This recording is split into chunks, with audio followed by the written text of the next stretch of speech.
right. Okay, this is David, who says, we have friends who do not celebrate Christmas because they say December 25th is really a pagan holiday. While I agree that Jesus may not have been born on December 25th, he certainly was born as described in the Bible. How do I respond to them? Well, in a sense, tell them they're right. You see, the winter solstice a couple of days later was the shortest day of the year, and the pagans had something called Saturnalia. And it was a time of lawlessness because all the laws were suspended. And people, a bunch of singers actually wandered the streets naked singing. And then they had orgies, sexual orgies. It was a mass thing.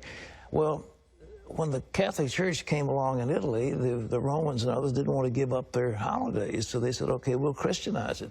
And so they said, okay, we'll say the birth of Jesus was the 25th of December.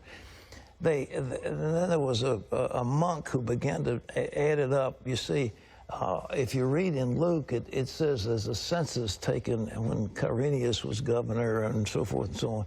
And they could take those leaders and figure the exact time dating from the foundation of Rome.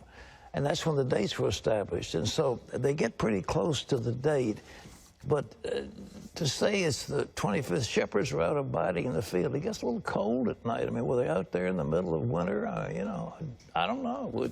I've been out there on the shepherd's field and on Christmas Eve. It's very nice. But it's cold. And nevertheless, I mean, what was going on? So all this business about mistletoe, pagan. Christmas trees, pagan. Giving out gifts, pagan. Every bit of it is pagan. Every single bit of it is pagan. We've Christianized it all. And so that's good. And so we have time, we celebrate for Jesus. Everybody gets all misty-eyed. But the truth is, they're all pagan.